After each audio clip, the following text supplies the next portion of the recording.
This artifact is worth more than your entire life, sweetheart. Don't touch it. Aninsley Brooks snapped his manicured finger, tapping a third-century parchment. He smirked at the billionaire across the table, unaware that the incompetent waitress clearing his plate was mentally deconstructing his fraudulent syntax into Aramaic. Karen froze the porcelain rattling in her hands as the polyglot prince confidently mistook a merchant's angry copper ledger for a divine prayer. He saw a ghost in an apron. She saw a charlatan about to be dismantled by the very dead language he claimed to rule. The Osteria Valmont was the kind of restaurant where the lighting was deliberately dim to hide the wrinkles of its wealthy clientele, and the menus lacked dollar signs to maintain the illusion that money was of no consequence. Crystal glasses clinked over plates of white truffle risotto, and the air was thick with the scent of aged Bordeaux and quiet privilege. To Karen Rhodes, it was merely an amphitheatre of exhausting noise. Karen was 24, with dark circles under her hazel eyes and hair pulled back into a severe regulation-mandated bun.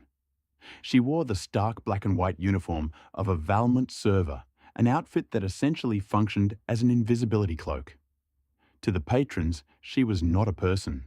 She was an extension of the table service, a ghost whose only purpose was to ensure water glasses never dipped below the halfway mark, and that breadcrumbs vanished before the next course.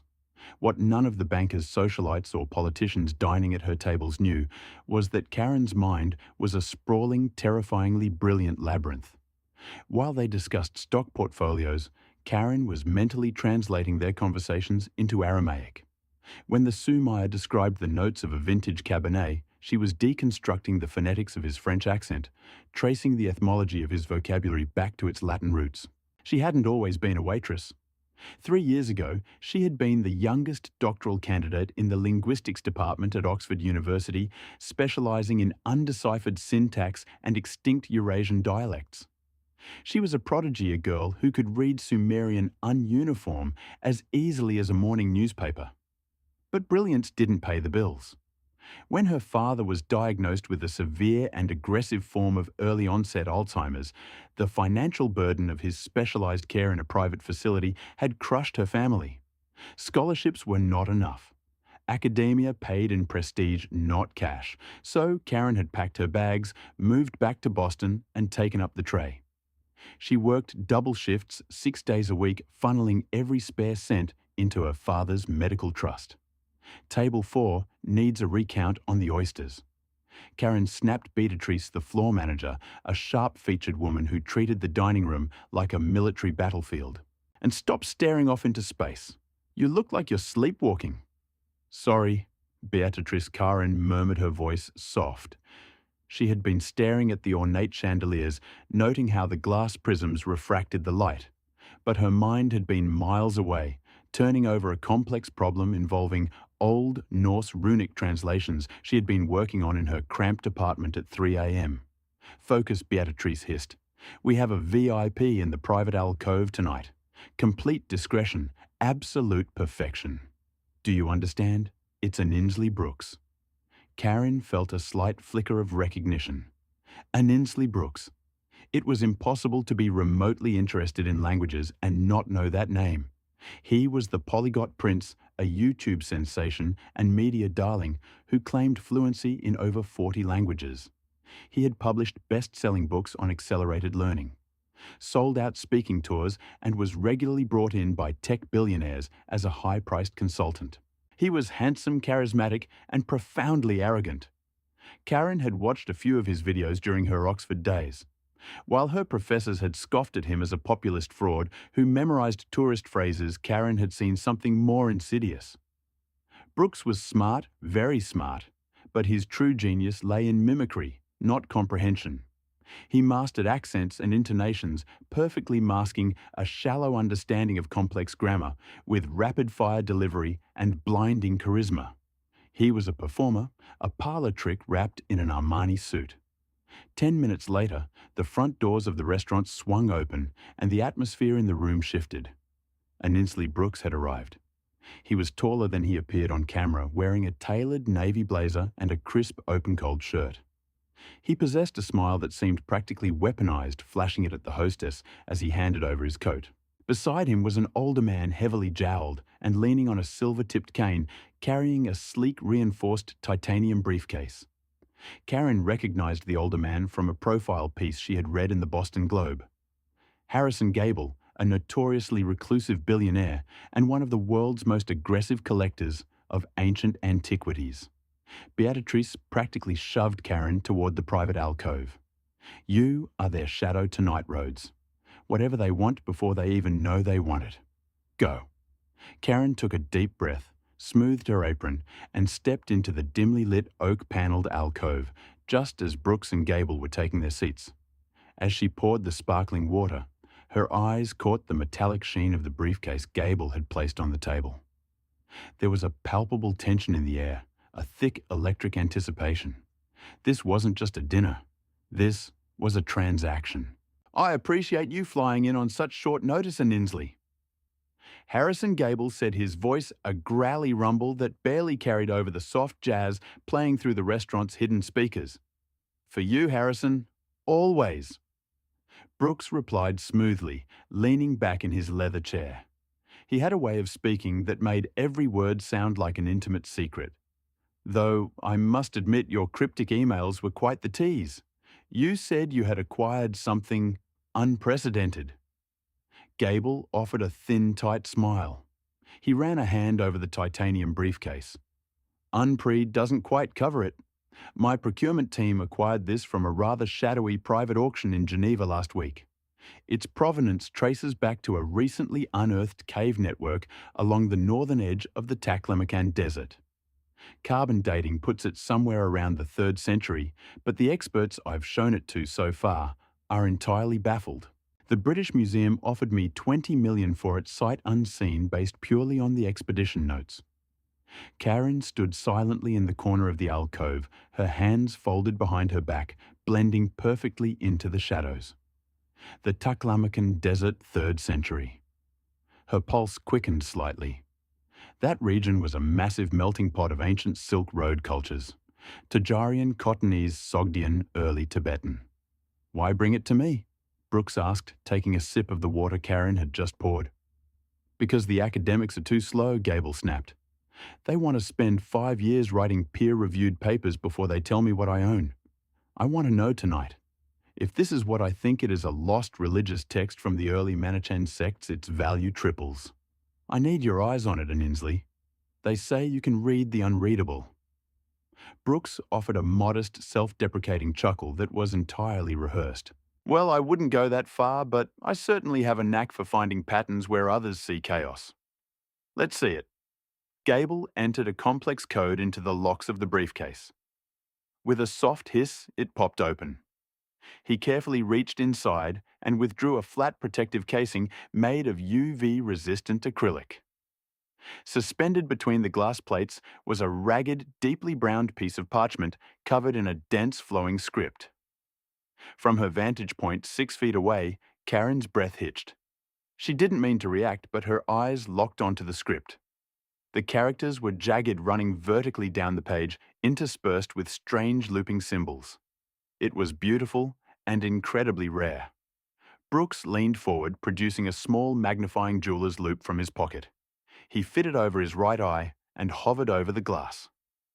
Silence stretched in the alcove, broken only by the clatter of silverware from the main dining room. Karen watched Brooks carefully. His brow was furrowed, his jaw tight. He was looking at the document, but Karen could tell from the minute adjustments of his posture, the slight flare of his nostrils, the subtle tension in his shoulders, that he was completely lost. Fascinating, Brooks murmured after a long 2 minutes. He removed the loupe and sat back, steepling his fingers. Truly fascinating. It's in a agglutinative language clearly. You can see the morphological structures. Karen bit the inside of her cheek so hard she tasted copper. It's not agglutinative, she thought, her academic instincts flaring up. The suffix structures are clearly fusional, you idiot. Can you read it? Gable asked, leaning forward with hungry eyes. Is it Manichan? Brooks cleared his throat, buying time. Well, Harrison, one doesn't simply read a dead language on the first pass. It requires a delicate unspooling of the syntax. But look here. He pointed a manicured finger at a cluster of symbols near the top left.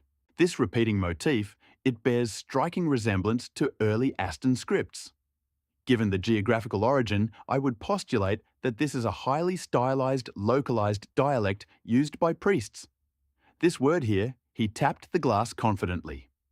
The root structure strongly suggests the concept of divinity or light. Gable's face lit up. Light.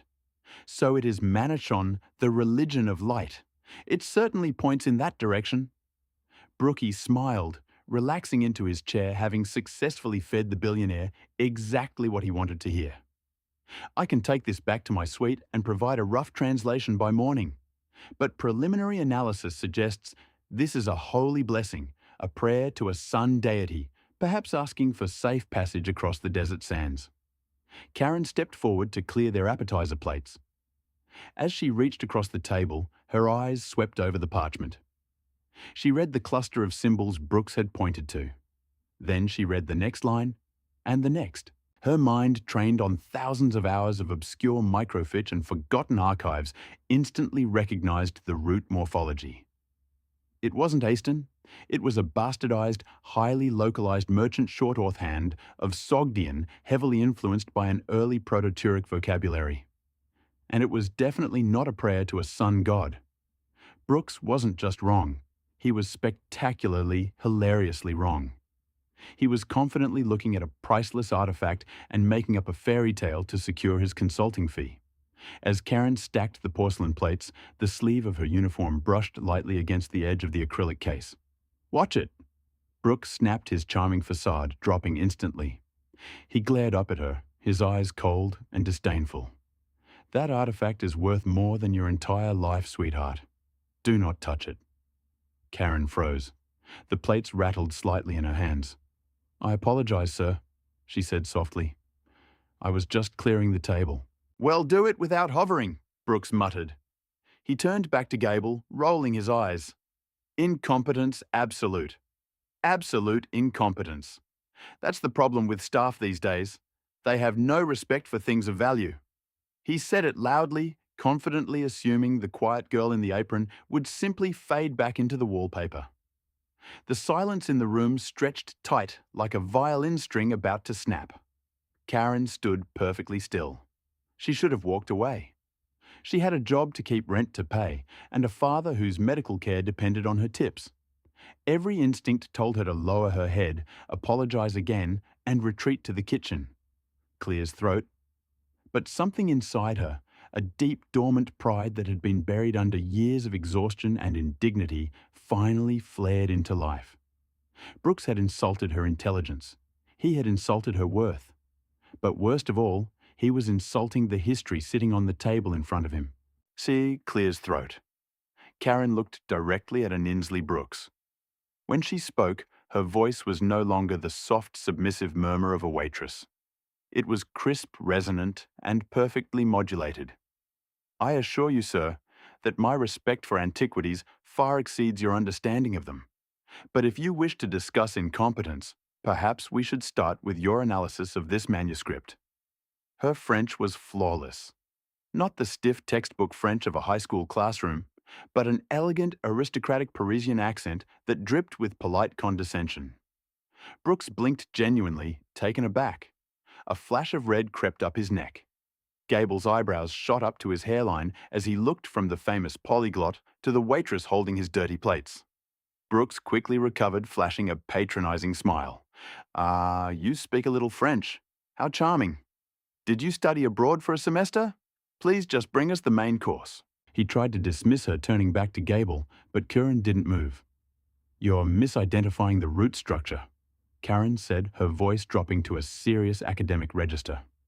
She switched effortlessly into Russian. "You are looking at it as if it is Indo-Iranian, but you are ignoring the Turk influence in the suffixes."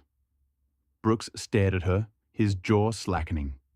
He understood Russian, of course, but the speed and technical vocabulary she used caught him completely off guard. "What did she say?" Gable demanded, sitting up straighter. "Ninsley, what did she just say to you? She's speaking gibberish." Brookie stammered, his confident veneer cracking. Clear as throat. He glared at Karen, his ego wounded. He switched to Mandarin, attempting to corner her in a language he considered his fortress. Who do you think you are? You're just a waitress. Shut up and get out. Karen's expression didn't change. She met his furious gaze with cool indifference. She replied in Mandarin, her tones perfect, her pacing completely natural. It doesn't matter who I am. Clear's throat. What matters is that you are deceiving this gentleman. You can't read this document at all. What is going on here? Gable barked, banging his cane against the floor. Aninsli, translate. She's being insolent. Brooks hissed, his face now a mask of pure rage. He stood up, pointing a finger at Karen. I want your manager here immediately. You are fired. Do you hear me? You are done in this city. Before I am fired, Karen said calmly, switching back to English, her voice ringing clear in the small room. Mr. Gable deserves to know what he actually purchased for $20 million. Don't listen to her, Harrison. Brooks sneered. She's a lunatic, a glorified dishwasher seeking attention. Gable held up a hand, silencing Brooks. The billionaire's eyes were fixed on Karen. He was a ruthless businessman, a man who survived by reading people. And he saw no fear in the waitress's eyes, only a terrifying, unyielding certainty. Go on, Gable commanded softly. Karen set the dirty plates down on a side table. She walked back to the table and leaned over the acrylic case. Brooks tried to physically block her, but Gable barked, Sit down, Aninsli. Brooks, fuming, sank back into his chair. Mr. Brooks claims this is an early Aston script, a prayer to a sun deity. Karen began, her finger tracing the air an inch above the glass, pointing out specific characters.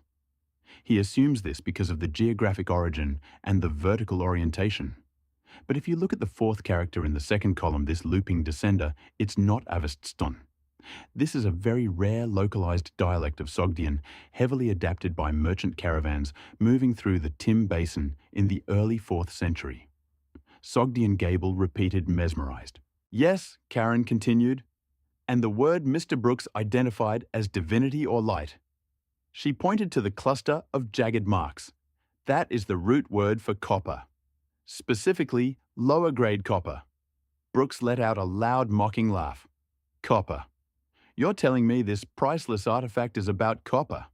I am, Karen said, not breaking eye contact with the text. The entire document is a ledger, a formal complaint.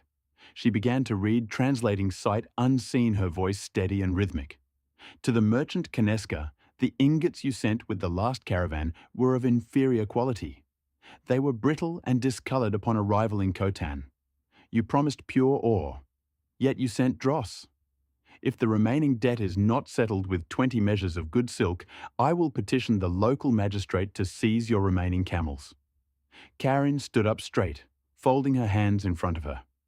She looked at Harrison Gable, who was staring at her as if she had just grown a second head.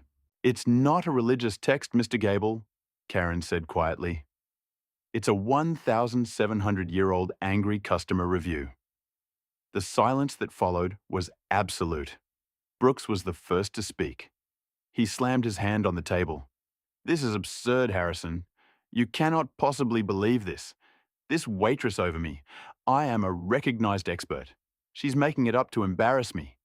Gable didn't look at Brooks. He slowly turned his head to look at the famous polyglot. Aninsli.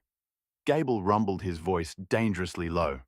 My procurement team ran, Clear's throat, a spectrographic analysis on the ink residues yesterday. The only anomaly they found was unusually high trace amounts of oxidized copper. They had no idea why. Brooks's face went entirely pale. The color drained from his cheeks as the reality of the situation crashed over him. How Brooks whispered, staring at Karen in horror. How could you possibly know that dialect? There are maybe 5 people on Earth who can read that fluently. Karen picked up her stack of dirty plates. She looked down at the man who had tried to crush her just minutes before. 6, actually, Karen said softly. Would you like me to bring the dessert menu now, gentlemen? The quiet hum of the Osteria Valmont felt miles away from the private alcove. For several long seconds, Annesley Brooks simply stared at Karen Rhodes, his mouth slightly open, the carefully constructed facade of the Polyglot prince shattering into a million jagged pieces. Before Brooks could muster a defense, the heavy oak door of the alcove swung open.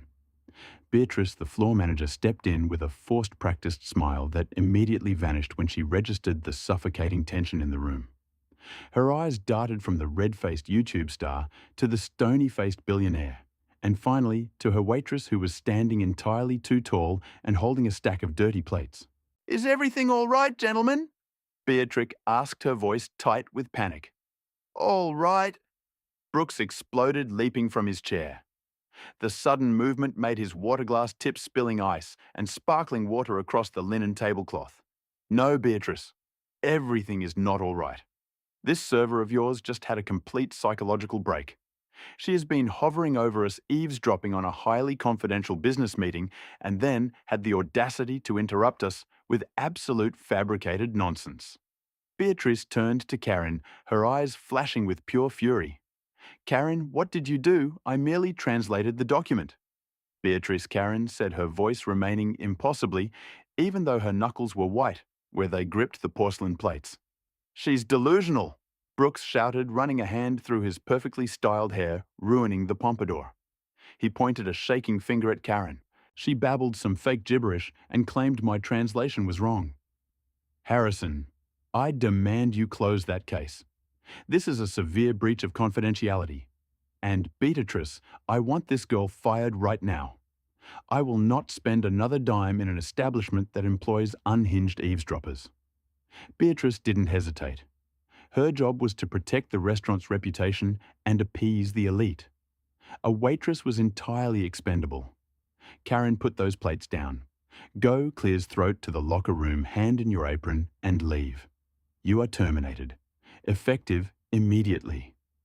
Karen felt a cold stone drop in her stomach. Fired. The word echoed in her head, drowning out the jazz music. Her father's medical bill was due on Friday, $4,000 for his memory care facility, and she was currently $800 short. The tips from this week were supposed to cover the gap. A wave of dizziness washed over her, but she bit her lip, refusing to let Annesley Brooks see her break. "Beatrice, wait." Harrison Gable finally spoke. His growly voice cut through the room, silencing Brooks's tirade. The billionaire hadn't moved from his seat. His eyes were still fixed on Karen. The girl was out of line to interrupt. Yes, but she wasn't speaking gibberish. Brooks whipped his head around, staring at Gable in disbelief. "Harrison, you cannot be serious. You are taking the word of a waitress over mine. I have 3 New York Times bestsellers. I consult for the United Nations. Who is she? That is exactly what I am wondering," Gable said softly. He looked at Karen, his gaze piercing. "Sogdian merchant, short Orthand, a dialect dead for 1,500 years. The Smithsonian has exactly 1 scholar on retainer who can read it, and he is currently on a dig in Anatolia. Where did you learn it?" Karen looked at the billionaire. She could see the genuine intellectual hunger in his eyes. But she also saw Beatrice trembling with rage and Brooks looking at her with a hatred so pure it felt radioactive. The dining room was no longer a safe place. She had broken the cardinal rule of her invisible life. She had made herself seen. "I learned it in the Bodian Library at Oxford, Mr. Gable," Karen said quietly during my doctoral research. "But Mr. Brooks is right. I am just a waitress, and I was out of line." She turned to Beatrice, ignoring the shock that rippled across the manager's face at the mention of Oxford. "I will clear out my locker immediately. I apologize for the disruption." "Karen, wait." Gable started to stand, but Karen was already moving. She slipped out of the alcove, the heavy oak door clicking shut behind her, plunging her back into the chaotic noise of the main kitchen. The heat from the stoves hit her like a physical blow.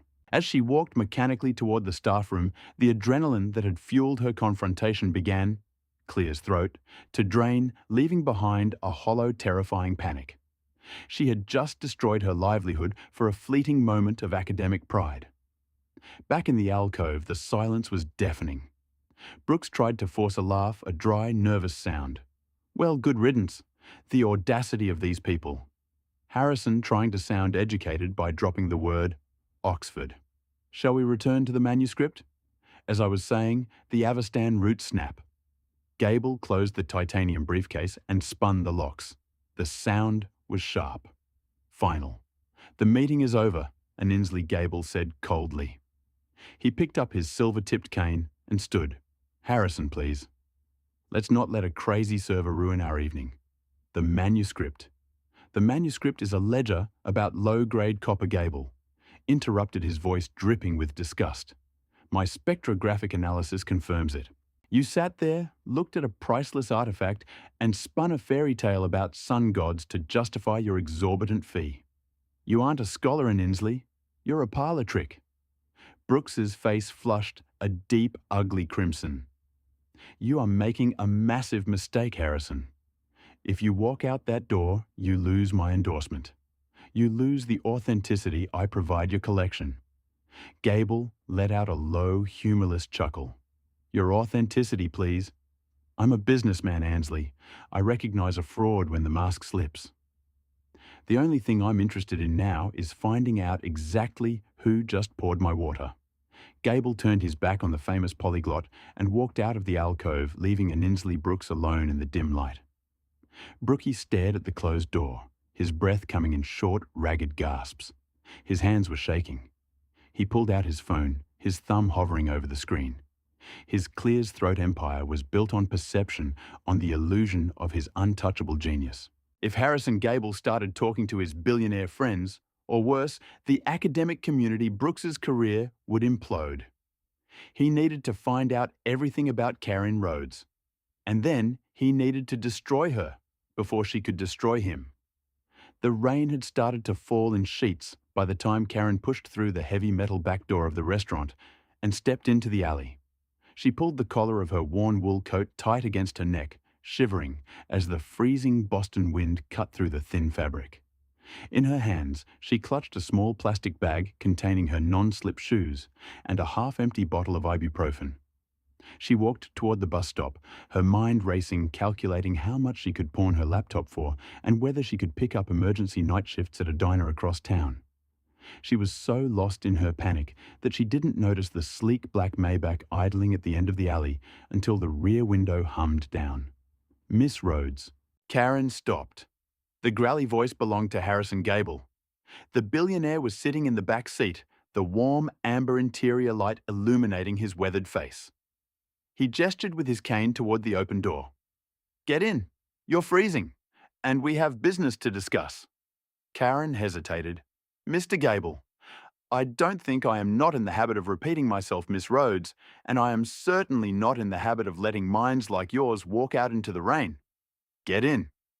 Driven by a mix of curiosity and the biting cold, Karen slid into the luxurious leather seat.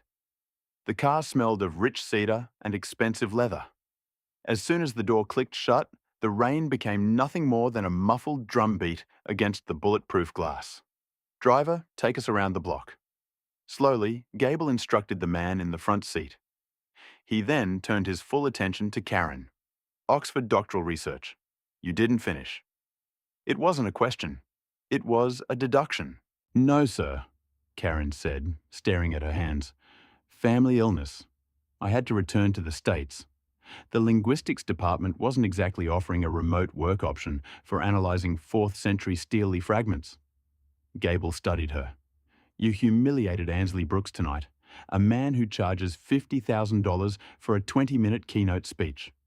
You read a script sight unseen that has baffled tenure professors at Cambridge. And yet, you are serving oysters for minimum wage. Life doesn't always accommodate our intellectual pursuits, Mr. Gable, Karen replied, a hint of bitterness leaking into her voice. I need cash, not citations, and thanks to tonight, I don't even have that. Gable reached into his tailored suit jacket and pulled out a slim black envelope. He handed it to her. Open it. Karen frowned, taking the envelope. It was heavy. She broke the wax seal and pulled out a stack of crisp $100 bills, along with a thick, embossed card. There is $10,000 in there, Gable said casually, as if he were discussing the weather. Consider it a retroactive consulting fee for your work tonight. You saved me from making a fool of myself by presenting a complaint about copper as a holy text to the board of the Metropolitan Museum. Karen stared at the money, her heart hammering against her ribs. $10,000. It was more than enough to cover her father's care for 2 months.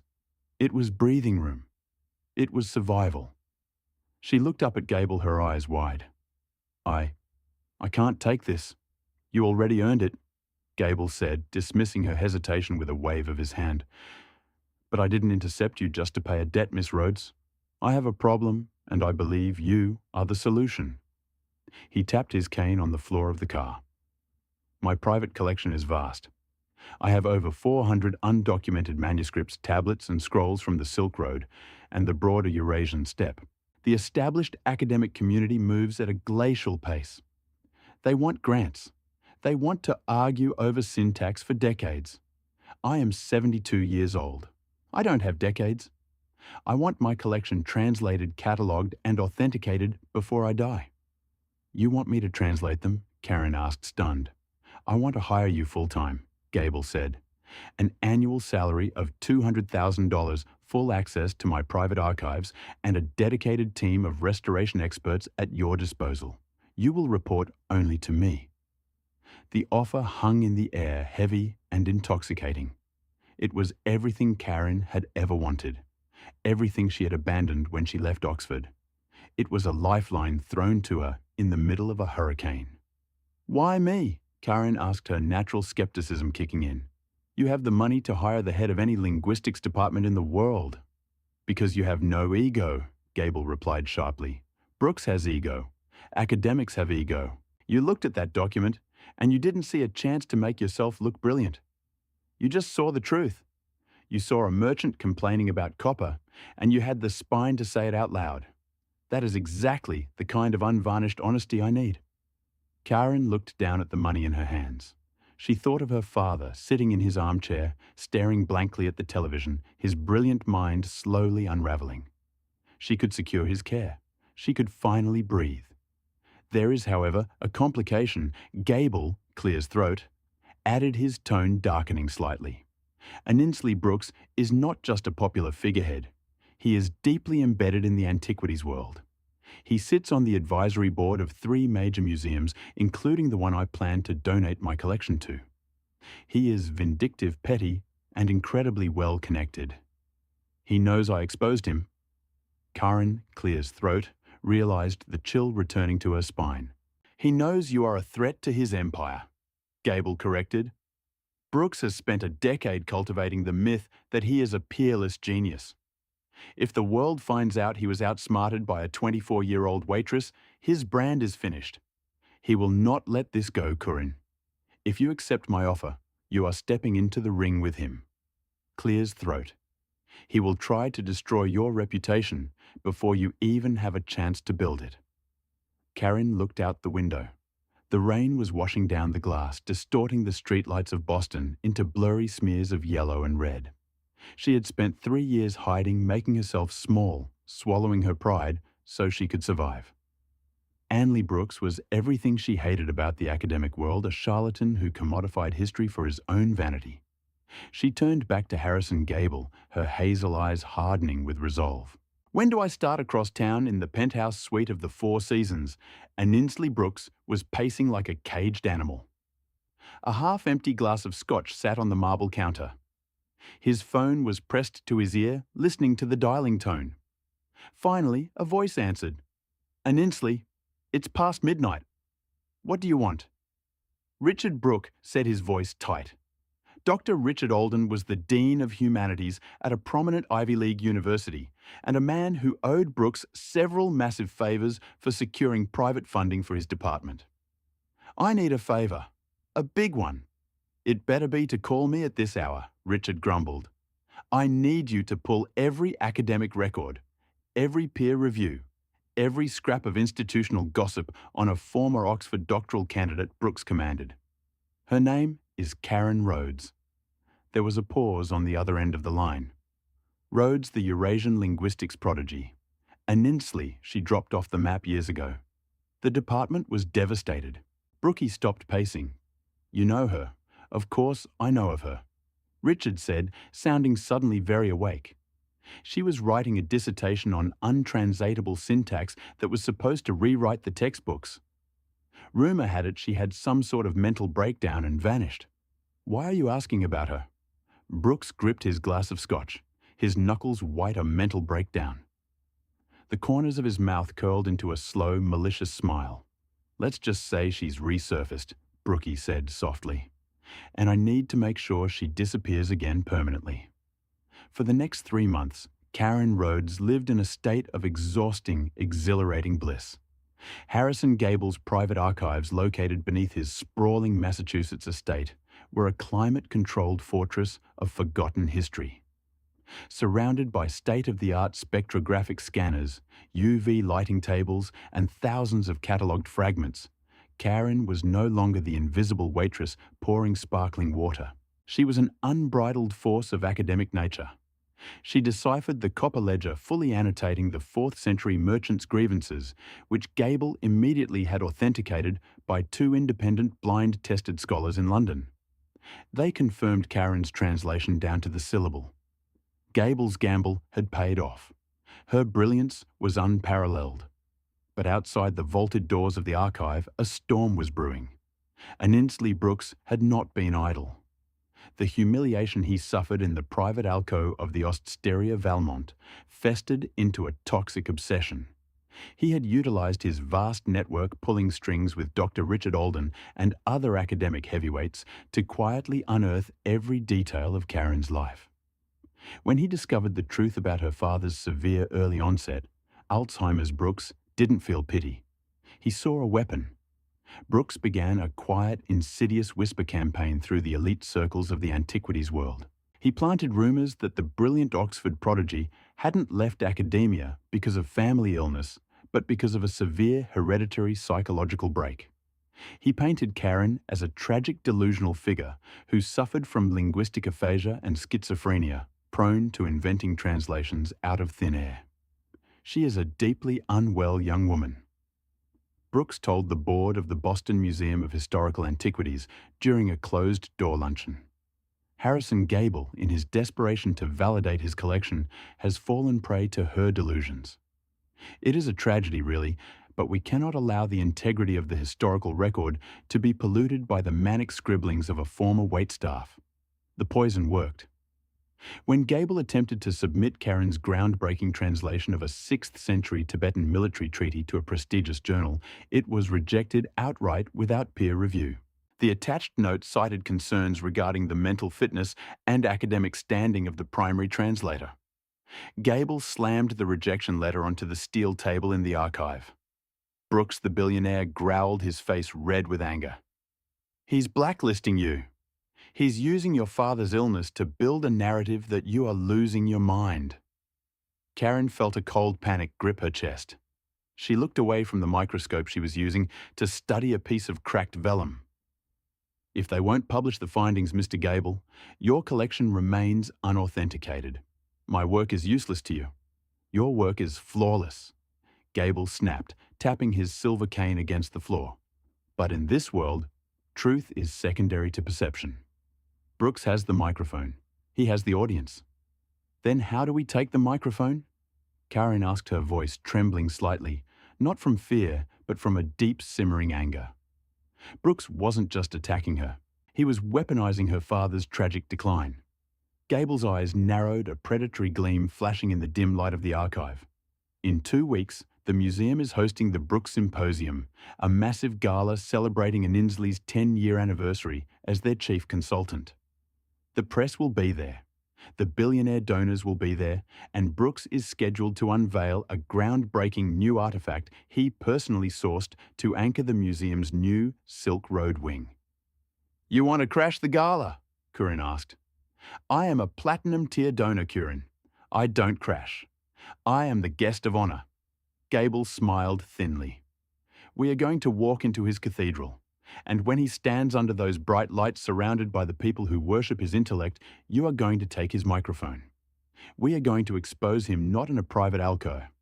But what neither Gable nor Karen knew was that Annesley Brooks was anticipating this exact move. In fact, he was counting on it.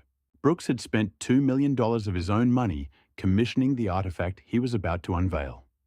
It was forged by an underground syndicate in Naples, crafted from genuine 5th century stone, and carved with a dead language dialect he had spent months memorizing. He knew Gable's pride wouldn't allow him to stay away. He knew Gable would bring the delusional waitress to try and embarrass him again. And when Karen stepped up to translate the stone, Brooks would trap her. He had deliberately embedded a sequence of characters that looked like Sogdian, but were actually nonsensical symbols. When Karen inevitably stumbled or called it fake, Brooks would unveil the true translation, publicly destroying her credibility forever, and cementing his own legacy as the untouchable Polyglot prince. The Grand Hall of the Boston Museum of Historical Antiquities was a sea of black tuxedos, glittering evening gowns, and the popping flashes of press cameras. Champagne flowed from crystal towers and the air hummed with the self-important chatter of the city's elite. Karen stood beside Harrison Gable, feeling entirely out of place in the sleek emerald green silk gown Gable's assistants had procured for her. Her heart was beating a frantic rhythm against her ribs. She scanned the room, spotting Doctor for Richard Alden, holding court near an ice sculpture, and Beatrice, her former manager, serving as the catering director for the event, looking absolutely terrified when she made eye contact with her former employee. At the center of the room, elevated on a velvet-draped stage, was a large object covered by a heavy silk sheet. A hush fell over the crowd as the museum director stepped to the podium, tapping the microphone. Ladies and gentlemen, esteemed colleagues, tonight we celebrate a decade of brilliance, a man who has bridged the gap between the ancient world and the modern public. Please welcome Annesley Brooks. The applause was thunderous. Brooks ascended the stairs looking like a movie star in a bespoke Tom Ford tuxedo. He beamed at the audience, his charisma radiating through the hall. "Thank you." Brooks began, his voice echoing perfectly. "History is not just dust and bones. It is a dialogue. And tonight, I bring you a voice that has been silent for over a millennium." He gestured to two museum curators who carefully pulled the silk sheet away. Gasps echoed through the room. It was a magnificent basalt stele standing 3 feet tall, covered in pristine, jagged carvings. "I sourced this in the deep valleys of the Hindu Kush." Brooks lied smoothly, projecting his voice for the cameras. "It is a 5th century decree from a warlord written in an incredibly rare transitional dialect of Bactrian, a dialect I have spent the last 6 months painstakingly deciphering." Brooks's eyes scanned the crowd and locked onto Harrison Gable and Karen. A shark-like smile spread across his face. However, Brooks continued, his tone shifting from academic to darkly playful. "I see we have some dissenting voices in the audience tonight. Mr. the Harrison Gable and his new protégé, Miss Corinne Rhodes, a young woman who, despite a tragic history of psychological distress, claims to possess a linguistic intellect far superior to the combined minds of this institution." The crowd murmured, turning to stare at Gable and Karen. Cameras swiveled. The trap was sprung. "Miss Rhodes," Brooks called out, gesturing to the stage, "since you and Mr. Gable have been so critical of my methods in private, I invite you to demonstrate your supposed genius in public. Come up here, read the stiracy, prove to the world that you are the prodigy Mr. Gable claims you are, and not merely a tragically unwell former waitress." "Don't do it, Karen," Gable whispered fiercely, gripping his cane. "It's a setup. The stone is too perfect." But Karen was already moving. The whispers grew louder as she stepped out of the crowd and walked up the steps to the stage. She ignored the blinding flashes of the cameras. She ignored Brooks's smug, triumphant sneer. She walked directly to the basalt stele and stopped inches from the stone. Brooks handed her a microphone. "Take your time, my dear. If the letters start swimming, just let us know." He winked at the front row of journalists. Karen didn't take the microphone. She just stared at the carvings. The room was deathly silent. 5 seconds passed, then 10, then 20. Brooks's smile widened. She was freezing. The nonsensical symbols he had the Neapolitan forgers hide in the third paragraph were working. She was breaking. It appears Brooks announced into his own microphone that Miss Rhodes is struggling with the text. This is what happens when amateurs. It's a forgery, Karen said. Her voice wasn't amplified, but it cut through the silent hall like a cracking whip. Brooks laughed a loud theatrical sound. A forgery, of course, the classic defense of the defeated. Miss Rhodes, this stone has been carbon dated. The pattern is flawless. Karen finally took the microphone from Brooks's hand. She turned to face the crowd, her hazel eyes blazing with an intellect so fierce it made the front row physically lean back. The stone is 5th century basalt. Yes. Karen spoke into the mic, her voice echoing off the marble pillars. And the carving techniques mimic ancient chisels beautifully. But Mr. Brooks, you should have hired a linguist, not just a sculptor to design your fake. Brooks's face twitched. You are embarrassing yourself, Karen. You claim this is a 5th century Bactrian dialect, Karen continued, pointing a manicured finger at the third line of text. And you did an admirable job copying the syntax from the Rabbitac inscription. But here in the 4th paragraph where you describe the warlord's wealth, you used this character. Karen traced a specific looping symbol. This is the character for silk, Karen explained to the silent room. But it is not Bactran. This specific morphological loop is a Tang Dynasty Mandarin shorthand adaptation which did not enter the regional lexicon until the 8th century, 300 years after you claim this stone was carved. A collective gasp rippled through the academics in the room. Dr. Richard Alden stepped forward from the crowd, his face pale, staring hard at the stone. Furthermore, Karen said, her voice rising, driving the final nail into the coffin. You tried to trip me up.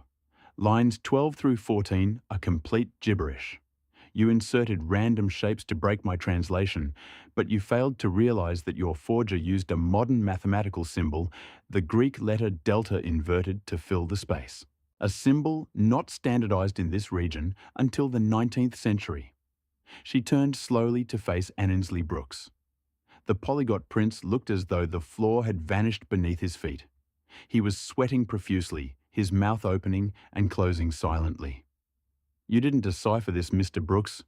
Karen stated, her voice cold and unforgiving.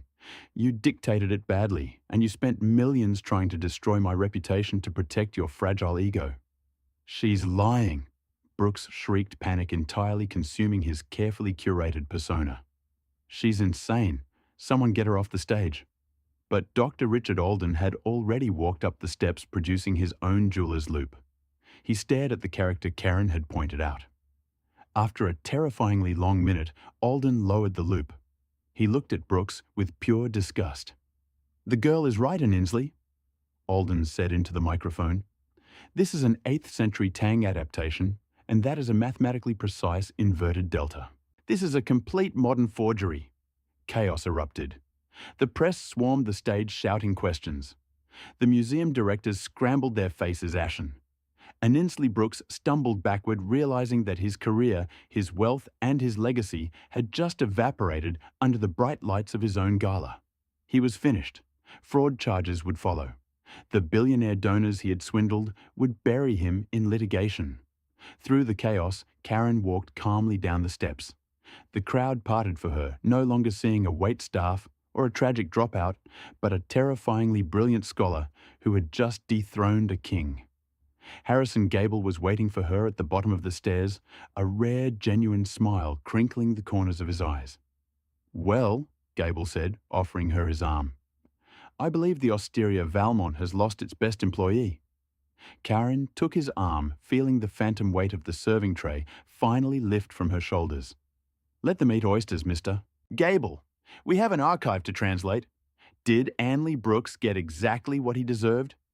His arrogance blinded him to the fact that true genius doesn't need a spotlight to shine. It only needs the truth. Karen's journey from an invisible waitress struggling to pay her father's medical bills to the world's most formidable linguistic scholar proves that you can never judge a book by its cover, nor a mind by its uniform.